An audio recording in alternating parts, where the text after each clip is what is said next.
Muted.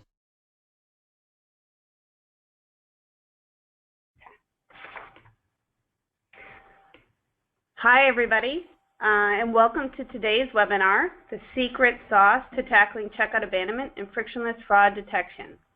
My name is Kim Rao from BlueSnap, and I will be your moderator today. We're excited to introduce our two speakers for today's webinar. Don Bush from Kount and Scott Fitzgerald from BlueSnap will be taking you through some key tips for increasing your conversions, the checkout abandonment problem and what you can do about it, and ways to make sure you're converting the right people. A few housekeeping items. All attendees have been muted to avoid background noise. And please use the chat functionality to submit a question throughout the webinar. The webinar is also being recorded and will be available after the event, and we'll send you an email. And with that, I'd like to turn it over to Scott Fitzgerald. Thanks, Kim. Hey, Don, how's it going today? We're doing great. Ready for a webinar. Rocket. All right. So, hi, everybody. Thanks for taking some time. Hopefully, you've got a sandwich or lunch.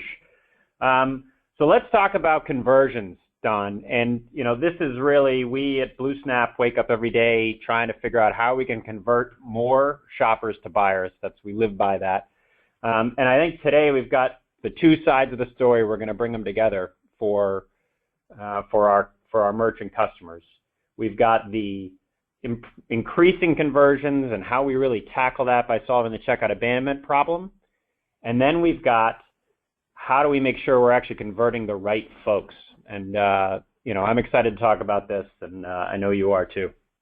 Well, it's where the rubber meets the road. I mean, you can do all the fancy stuff you want, but until that converts to a sale, it really doesn't mean a whole lot.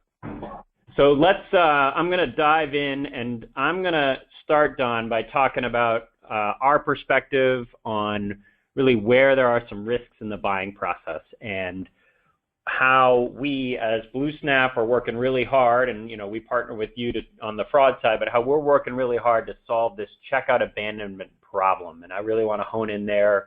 You know, there's a lot of talk and a lot of effort in the market around shopping cart abandonment, solving shopping cart abandonment. And that's things like, you know, we've got someone who shopped our site, maybe they loaded a cart and they left because they decided not to buy. What I'm really now focused on is someone's made a decision to buy, and yet they're choosing to walk away. And so I'm going to hone in on that, and then I know you're going to come back and talk to us a little bit about how we can make sure all this effort around conversion that we're converting the right folks. So let me start with a little bit of work we've done here, which is, you know, checkout abandonment is a problem that we're really working hard to define better. And we've actually partnered with the folks over at payments.com. They do a pretty extensive study looking at sites that make up around 70% of U.S. e-commerce.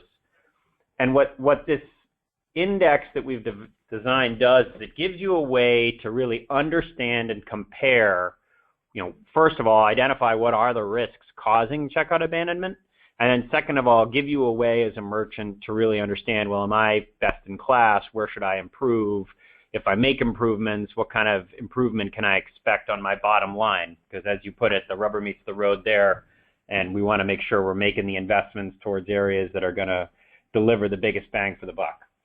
So I'm going to spend the next few slides kind of defining what this study has told us in terms of, you know, what are the checkout abandonment problems, and then what can you do about it, maybe more importantly. So at a simple view, there's sort of three major things that cause checkout abandonment. And again, picture that shopper who they've hit your page, they've made a choice, they want your product, they're ready to buy, and now we're going to lose them. Greatest sin of all, right? So what are three big categories of things? And it's friction, which is you're just making it too hard to check out. Confidence, meaning there's something about the way your checkout page is designed or your checkout process that is causing them to lose confidence in making that decision. Or they've actually hit the buy button and the payments fail, giving you sort of false negatives, false declines, causing you to lose sales. So I'm going to go through each of these in a little bit of detail. We have changed the names to protect the innocent, but this is let's call them a fictional merchant who offers a subscription food service, which is a great debate in my household whether or not this is a good idea. I will leave it to the listeners to guess which side of that I fall on. But this is a subscription business. Looking at ways to engage consumers and get them to buy in on a monthly subscription to a higher end, more expensive service.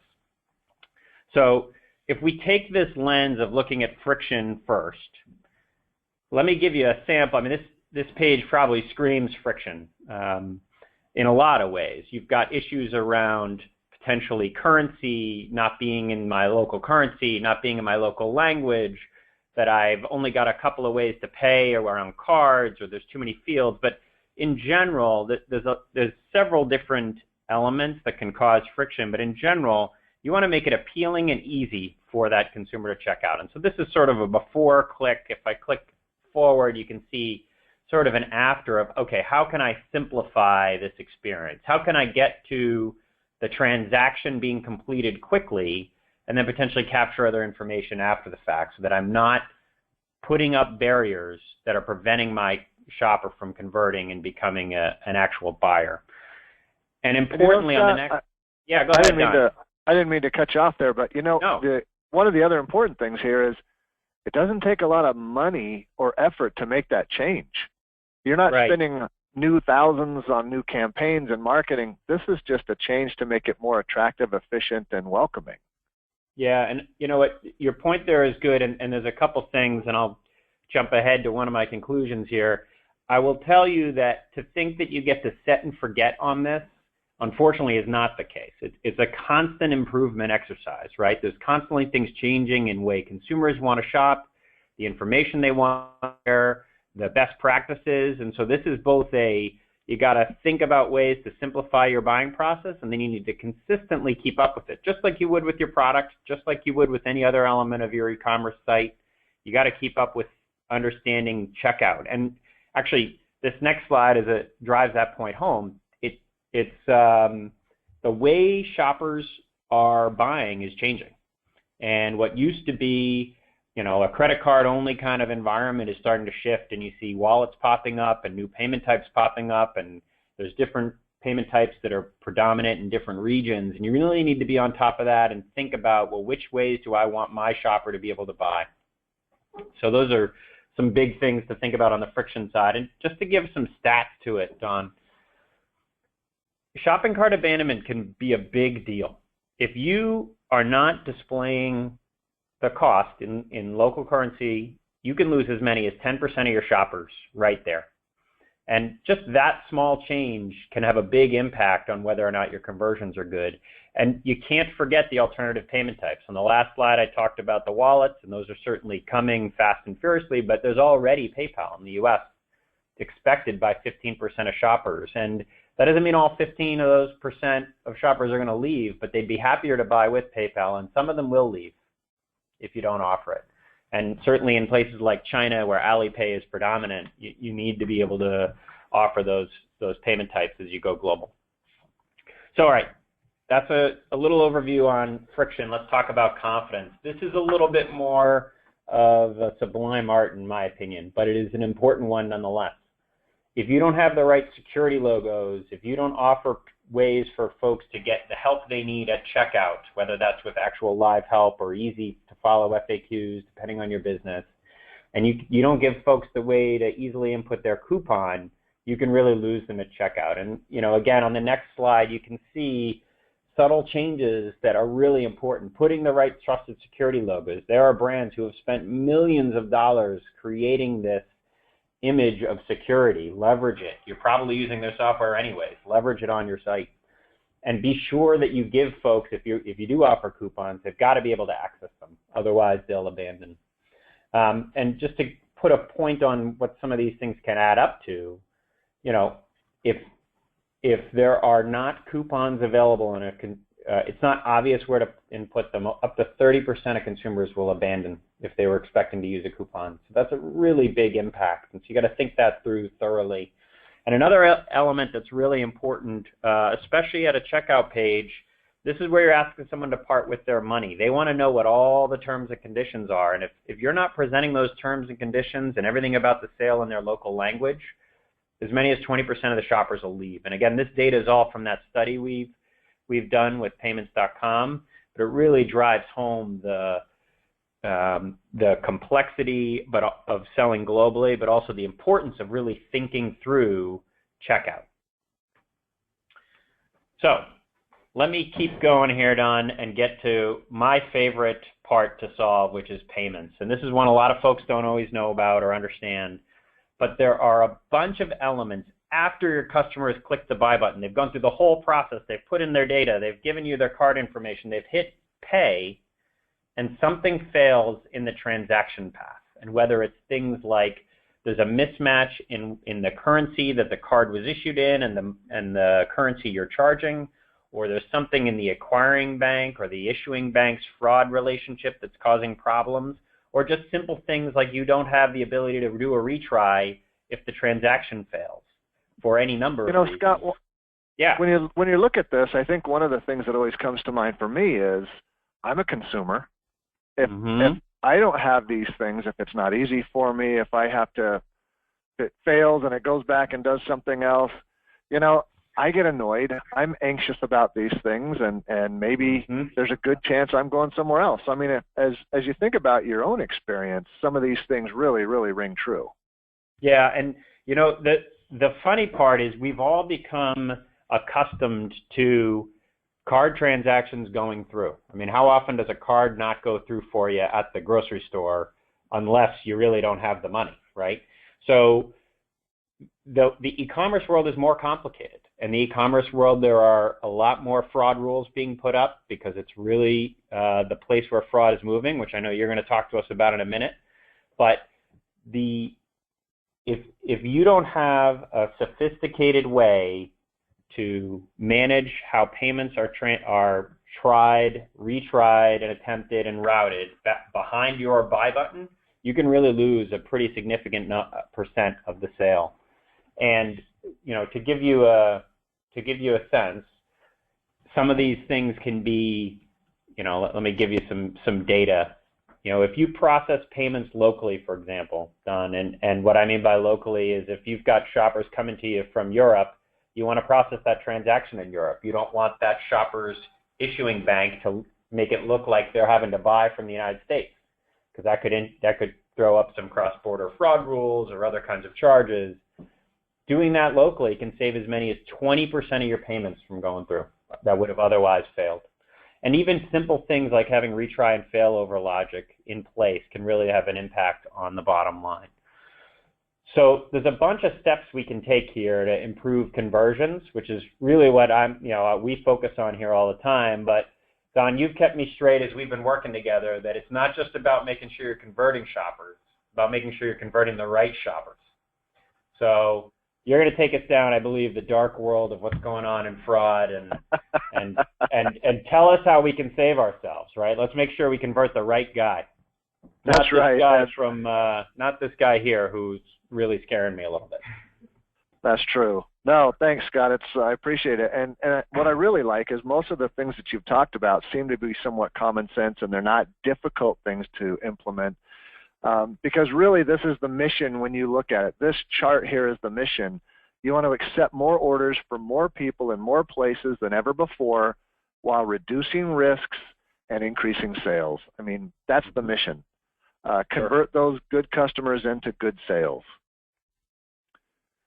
Next slide. And unfortunately, our environment's getting more difficult to do that. It's getting easier for the bad guys and harder for the good guys. As you start looking at what's happening online, especially as you mentioned, the e-commerce world, the mobile channels, they're making things more complicated. It's difficult to keep up with. You mentioned new payment types. In 2015, no less than 20 new payment types were advanced in the market. And so when you think about an online business trying to keep up with payment types and conversions and all this, well, fraud moves just as fast, sometimes faster. Let's go to the next slide. Yeah. It's pretty easy. Criminals want money, merchants have money. And, I know this is kind of I don't mean to be in your face, but it's really easy to take your money. There's so many things out there that make it easier for these guys to get a hold of that. Cyber attacks are up 76% in the U.S. alone, and many times you're on your own. You know, the local law enforcement can't help you. They've got their hands full. They don't have that expertise that is necessary to go out and prosecute these criminals. And what's happening is fraud is starting to move up the corporate ladder into the boardroom and becoming a board level concern. Let's go on. It's no longer, you know, very rarely do you find it's just this individual hacker and they're trying to cause mischief and stuff like that. But they're getting faster, better networked, and more sophisticated. The data that is out on the market today is unprecedented. You know, even the IRS was hacked, and of course that has everything in your life, and now it's got your medical information as well. Right. Universities are being hacked with student information. There's millions and millions, and in fact, one Russian cybercrime group was touting they had 1.2 billion records that they put out on the market. There's more tools. So Don, question on this too, because I'm looking on your slide here, and it talks about moving down the food chain. You know, a lot of times when I've thought of fraud, and you know, I've thought of guys like Target or TJ Maxx, the big card breaches we heard about. But are you saying here that this is becoming an issue at all levels of size businesses? It's no longer just for the big guys? You're absolutely right. You know, I'd say as little as 5 or 6 years ago, the big guys were probably the top targets. But as these cybercrime units and these fraudsters have gotten better, they find it just as easy to steal $1,000 from 1,000 merchants as $100,000 from, you know, 10 merchants. They automate it. They've got specialized tools, and they're getting quite brazen. We don't have time to go through it this morning, but about 15 minutes, I could show you 4 or 5 fraud tools on YouTube and some marketing advertisement to sell those tools, some training videos to how to use those tools. Because there are few prosecutions, they're pretty bold in what they do, and so they are moving down the food chain. They are going after the smaller folks that have fewer resources, fewer IT experts. They don't recognize what's happening. And then the last portion is that regulation is pushing them online. You know, last year we went to the chip and pin in the United States, which is arguably the second or third largest online market. And when we take all of the POS fraud that is being stopped by chip and pin or EMV, then those fraudsters don't retire. They don't give up. They don't say, gosh, it was a good run. They move. They change. They go online. Only they would. Yeah. We see the evidence of them moving online. So it's actually heightened what's happening online. Let's go to the next slide. This is what we see more often than anything. It's groups, and there are groups all over the world. You'll see them in Vietnam, and Jamaica, and Russia, and South America, and in the U.S. that are coordinating their efforts to network their efforts to steal from us. Next slide. This was a bit of a shocker that it would come out and be published like this, but Wired Magazine, I think it was last year or the year before, came out with this article that said, basically this little town in Romania, their #1 GDP is fraud. Wow. Think of it like this. Think of it in the 1700s, if you were a pirate, there were pirate havens, right? You could go to the certain island and they wanted pirates. Why? Because they spent money. They brought money into the economy. They bought and sold things. Same thing's happening in the 21st century, but it's cybercrime. These little dying communities, and this one happens to be in Russia, but they're all over the world. These little dying communities are going, gosh, if we just turn a blind eye to what's happening online, it's not hurting our citizens, but it's bringing money to the economy. And it really is starting to become a big issue. Next. So it's a legitimate business operation now. It's not some it's not the guy I picture in someone's basement. These are real businesses. Think of Al Capone. He went to certain communities and said, "Hey, if you let me do this, I'll pay you off." Right. And it's very successful for him, and it continues to work today. And there's lots of ways to take your money. This is a list of some of the fraud schemes that we see that happen all the time, and new schemes come on the site or on the online every day, and we see these things happening, and there's a lot out there that's really starting to affect us. Next. This is, I told you they're getting pretty bold. This is a website. Hey, 95% valid rate. They'll replace a bad card in 30 minutes. They have guarantees. They have refunds. They're starting to service their customers really, really well. Let's go to the next slide.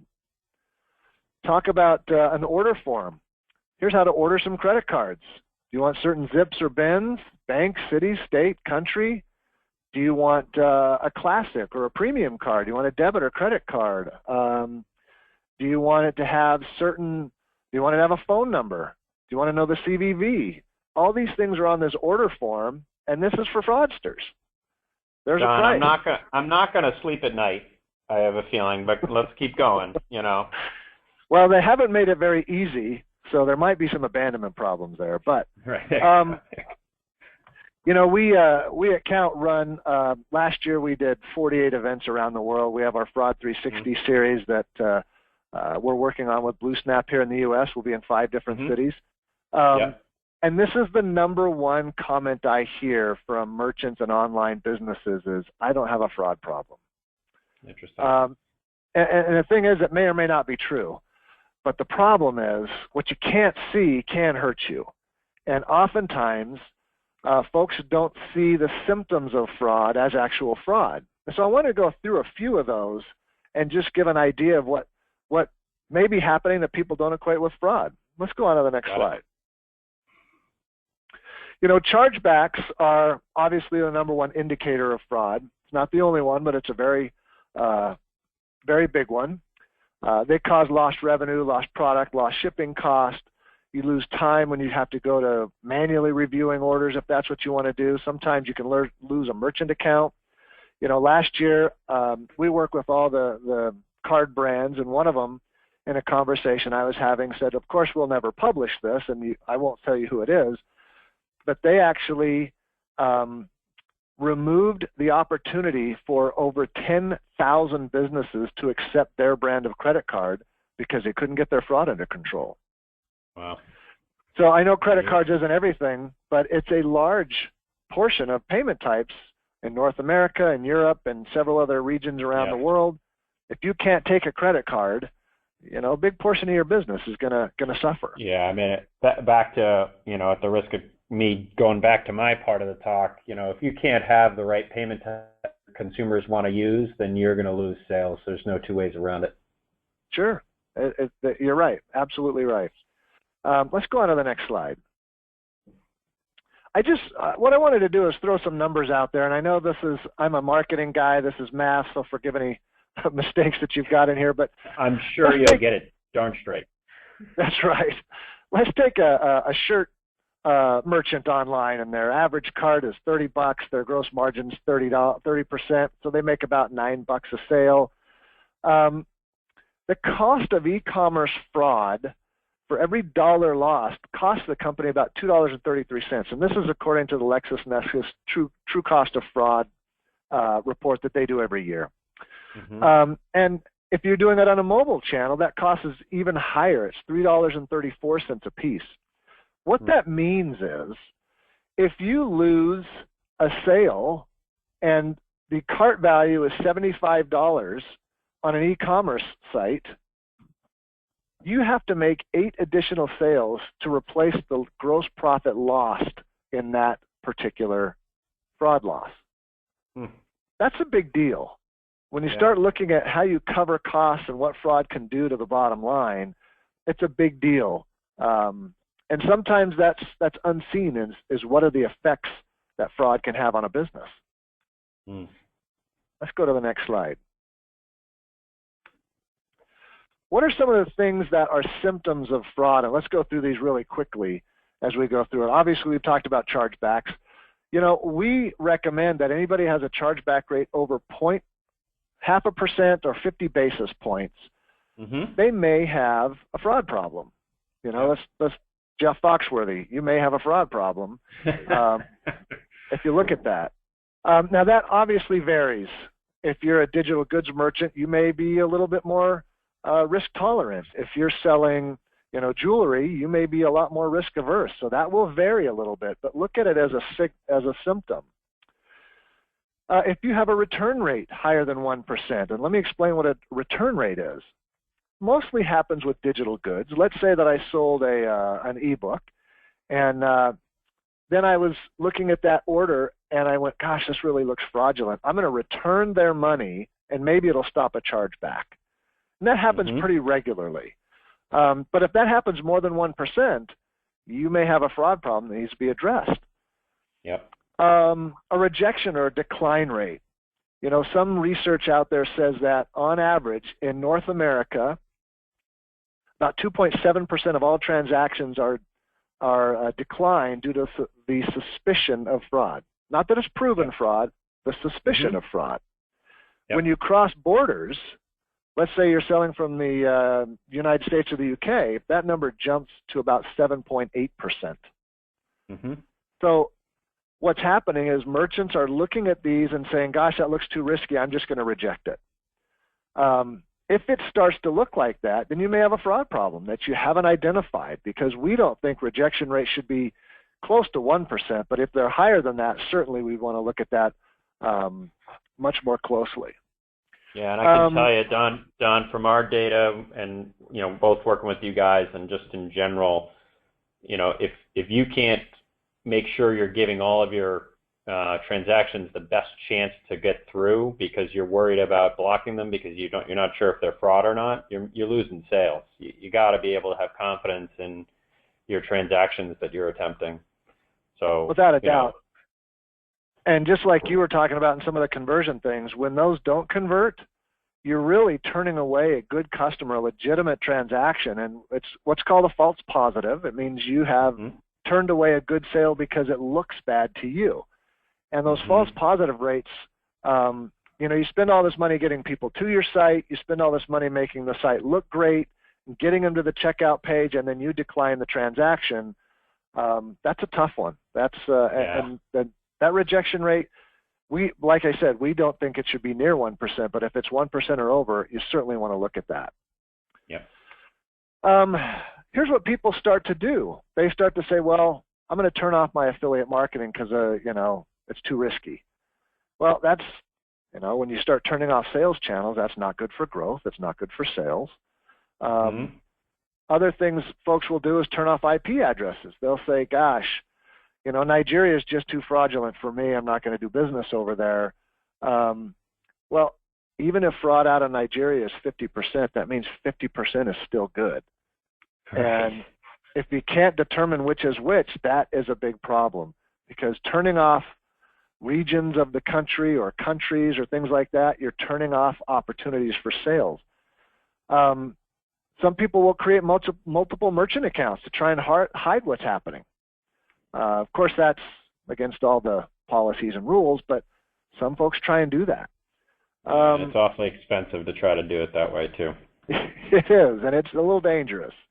We see folks say, oh, I've got a fraud screening, and, I check the CVV code, and I check AVS, and that might have been okay 10 years ago. But just as you saw in that credit card ordering form, I can order credit cards with those. Right. We ran a report last year. We took a sample of about 100 million transactions that were fraudulent. 98.7% of all those transactions had an accurate CVV and an accurate AVS. So if that fraud screening method, it doesn't stop fraud. Right. That's one of those things. Startling, because I know from talking to merchants that they feel like that's a pretty good protection. It's amazing to hear that it's almost meaningless in what you're describing in terms of the data you see. You bet. I wouldn't do away with it. I'd leave it in there as part of the checkout, because I do think it offers that confidence that you talked about. People like to see that because it gives them confidence in ordering. But if you're using it as a fraud screen, it is almost useless. And then, the last one, we all kind of laugh at, hey, I'm going to cross my fingers and hope fraud doesn't come to me. Well, if you're selling something of value online, fraud's going to come find you because it's valuable to you. It's valuable to fraudsters. They have the same value. They want to take things and turn them into cash as fast as they can, and that creates problems. Okay, let's go to the next slide. This is what Gartner, Aviva Latan, who's their VP, their distinguished analyst, fighting these types of frauds requires a layered fraud approach. The more gates or more hurdles we can put in the way, we're more likely to catch bad actors before it's too late. And that's what we want people to do. Put a number of things in place to try and catch them as you go. Next slide. Fraudsters look for a weakness in the system. Where can they sneak in? That multi-layer approach sends fraudsters elsewhere. And I hate to say that because it sounds mean, but fraud is like a half-full balloon. You squeeze it this way and it just goes the other way. Fraudsters, if they find a merchant that they have trouble getting into, they're not going to spend time with you. There's easier targets. They'll move on. And this is another one of those things that I look at and say this should be standard. But many merchants don't have a really good picture or persona of what is a normal activity on their site. And they might have that gut feeling, but if you don't know what normal looks like, acts like, seems like, then you don't know what abnormal looks like. And quite honestly, some of your best customers, as we've seen across the globe, turn out to be fraudsters because their average shopping cart is high, they buy from you, and everything looks good. But if you don't know what normal looks like, you don't know what abnormal looks like. When do your customers buy? What time of day? What do they put in the shopping cart? What are those normal things? Gives you an idea of what's happening. And you always want to remember that speed and flexibility, as Scott mentioned earlier, if I've got people waiting for an approval, that's dangerous. We know. All these things have to be done in real time. And we talk about real time, we talk sub half a second. It's got to be done so quickly that there is absolutely no friction on the checkout so that customers don't realize what's happening even though it's protecting them. Yeah, and it's funny you say that. I was reacting to the multiple hurdles and my friction radar was going up. I don't want to introduce friction at checkout, that. So, but you're talking about hurdles that are at wire speed, so to speak. Absolutely, and they can be comprehensive, and they can go across a range of customer interactions. Every customer today has multiple ways of interacting with every site: their phone, their home computer, their work computer, their game player, their smart TV. So we have to be able to see things across the range of interactions. Stopping fraud at the gate, there's not a single tool out there that will do it. These multiple hurdles that we talk about. Let's just run through some of them quickly here. Device ID technology. This is, Kount patented device ID back in 1998. We've been doing this for a long, long time, and it goes multiple layers into that device so that we can see, have we seen this device before? Has it been associated with fraud before? And things like that. Proxy detection. Where is that user really sitting? It's easy to rent a proxy. It's easy to rent an IP. I can be sitting in Vietnam, but it looks like online that I'm sitting in Boise. Can I pierce that and see where that user really is? Email validation services. Emailage is another vendor out there. They're now, email is the driver's license of online people nowadays. You don't get to do anything without putting your email in. Is that right? Yeah, more and more. It's one of the things we try to minimize from a friction perspective too, but I know what you're saying in that once you've got it, you got to take advantage of that sort of digital ID and say, hey, is this a real one, or is this, did someone create this fake email 5 minutes before they're buying this? Right. I mean, you can tell a lot of attributes from the email, and it's an important new tool. Velocity checks. How many times has this device been trying to purchase something in the last, minute, hour, day, 2 weeks? Those velocities, because fraudsters don't do one purchase a day and then go away. They do multiple. What about positive and negative lists? Do you have your own that you've developed? Setting limits. One of our merchants sets a limit of higher and lower, and if it crosses those barriers, they either take it to a manual review or they do other things that trigger rules. Shipping and billing matches. I know that becomes, that's an AVS type of thing, but again, it goes along that confidence that Scott talked about earlier. Manual review, as much as we don't like it, it's still one of those processes that many, many merchants go through. Digital download goods, not as much, games or e-products, services. But when you start talking about computers or other things that are shippable, most people like that manual review process. It is expensive, it is time consuming, so be careful with it, but there are ways that you can speed that up. We talked about what is normal, what are the trends with your business. Every business and every vertical has different trends, and they need to be aware of those, because as Scott said, nothing is set and forget. You can't just say, hey, did that last year. You've got to look at those things. If anything in the account changes, you've got to do a follow-up email, follow up somehow to make sure that that was done. One of the things that's happened in the last decade that has been one of the more powerful pieces of fraud mitigation is order linking. You will see these two pieces right here. You'll see, has this person come to see us before, and did they do a good transaction with us? Go to the next slide and we'll show you what you can't see.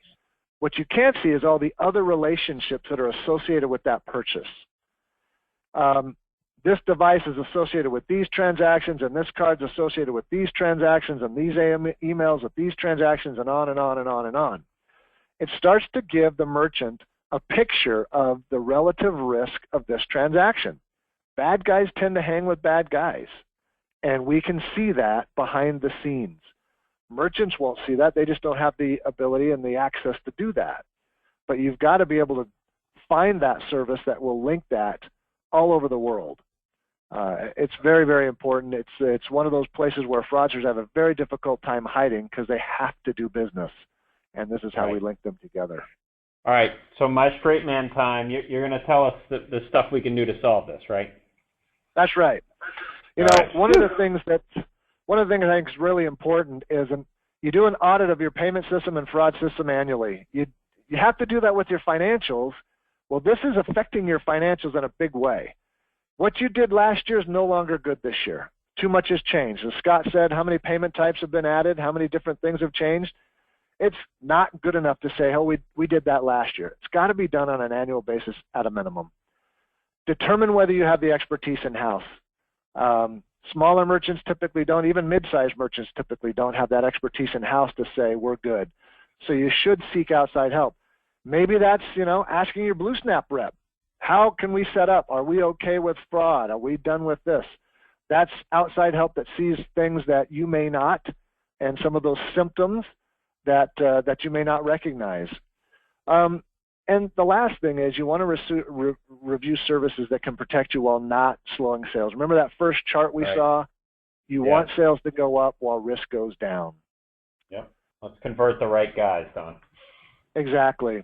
At Kount, we look at it at a three-phase approach. One is, what is fraud detection? What does your screening look like? If you don't have good screening up front, it messes everything up in the back. Secondly, what is the strategy that your business is up for? What is your tolerance for risk? What is your mission for expansion? Do you want to open the funnel as wide as you can at the top, or do you want to narrow that a little bit based on your product type and customer type? And then, of course, how does that fit into your overall operational management? It's got to fit into your system so it makes sense. And then the next slide just quickly runs through, the process. It goes from the consumer to the client. We run through, in that 300 milliseconds, we run through literally hundreds of reviews of data, statistics, artificial intelligence, and machine learning, and get that back to the merchant as quickly as possible and not cause that friction. If there is an issue, it goes through several other automated routines that take that fraction of a second so that merchants aren't left hanging and consumers aren't waiting for that approval to happen. And we think that's critical to the entire process. And I can say since we've put in Kount last year, we've seen an 80% reduction in fraud for our merchants who are using the platform while increasing conversion rate. So it's really been a great way for us to get ahead while the market is seeing such a massive increase in overall fraud in e-commerce. We're seeing a massive reduction. So it's been great. Great. I'm open for questions. Yeah. So yeah, two things. I think Kim said she's got a few questions. She's sort of written down to me the note here sitting next to her. But a big part of this, and you had this in your slides, and I'd say the same. A lot of this starts with doing that audit or that understanding. I think we've both put tools on our site that allow a merchant to take a look, answer some questions about their current process in terms of how they're managing their checkout process or how they're managing fraud today, answer some questions and get a score that gives you a sense of where you might be able to improve. So that's what we've put on this site here as a way for you to get access to both those calculators. They're both pretty easy to use and give you some really good insights about your process. Sam, I think yeah, go ahead, Don. I was just going to say the calculator we've got on there is similar. It will uncover some of those hidden costs. But if you put it in there, your information, and you fill out the form, it'll actually send you, I think it's about a 7-page PDF of the findings of that report, so that you can look at it and do your own research and go, hey, is this ringing true with what we're seeing in our business? It's pretty detailed, and you'll find out quite a bit there. Yeah, cool. So, Kim, I think you said we've had a few questions. If you want to fire them at Don and I, that'd be great. So the first question I have is, do you have to choose between higher conversion rates or stricter fraud rules? Well, Don, this feels like a good one for you because I'd ask the same question because I want to have the highest conversion rates possible. So what's your perspective on, is it an and or does it have to be an or? Absolutely not an or. Our tagline is boost sales, beat fraud. Anybody can beat fraud. Don't take orders online. You're done. You're beat it. But it doesn't make sense when you look at today's growth. When you look at mobile channel as it's growing and expanding the opportunity to get to customers, you absolutely want to be able to take more orders from more people in more places. And what we typically will see is folks that put our platform in place, not only do they see their fraud get reduced dramatically, as Scott was saying, but we've actually, on average, across our customer base, and that's thousands of merchants, we see about a 4% revenue increase because they're turning away fewer orders. They're declining fewer orders.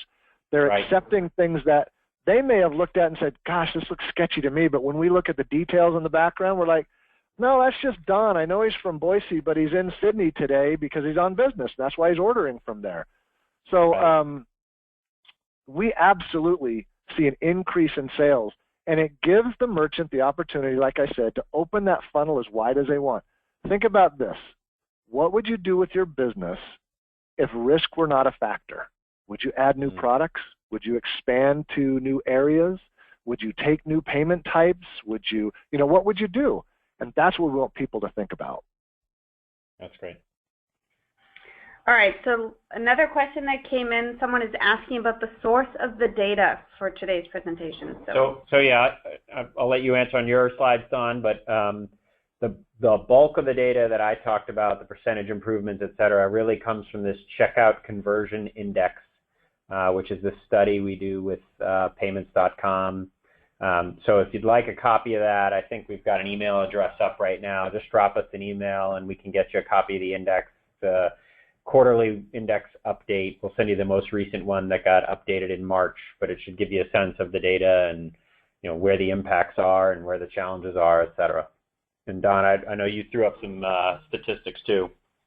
You bet. We do a lot of our own internal research. In fact, we just published last Thursday the largest report on mobile payments and fraud in the industry. It's about 112 pages, so it's not a light read, but we get a lot of statistics from that. We do our own research with our own data. Some of the stuff I quoted from the LexisNexis True Cost of Fraud report they do every year, and that's a pretty in-depth research piece that they do, and we think it's very accurate.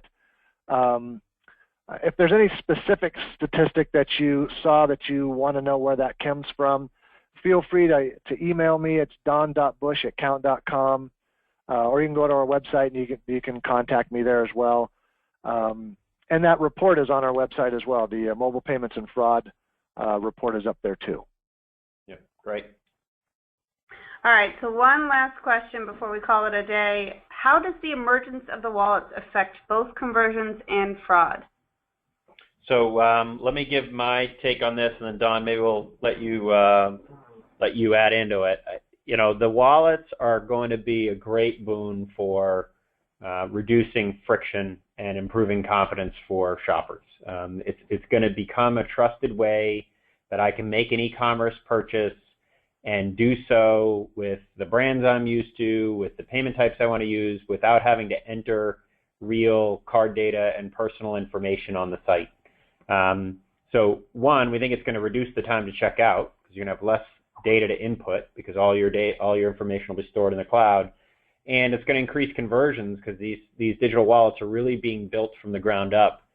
Many of them are being built with e-commerce in mind from the go. So unlike the traditional 16-digit card, which was really built thinking about a point-of-sale environment, these digital wallets many of them are being built with e-commerce at the forefront. So we think it's going to be a huge boon to conversions and reducing friction and time to check out. The key is keeping an eye on, are you in a position to add these wallets as they become popular? Are you in the position to add the right wallet for the right location and for the right industry? Because there is going to be many of them.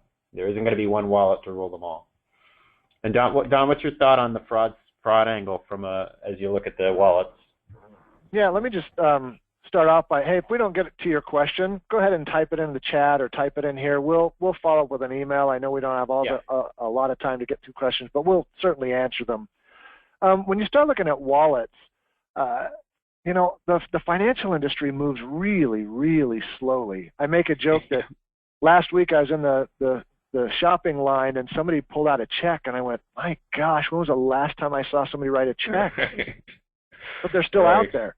But with the move of the millennials and everything being mobile, they are demanding that. And so we're seeing more and more and more of that happen. We think that mobile can be as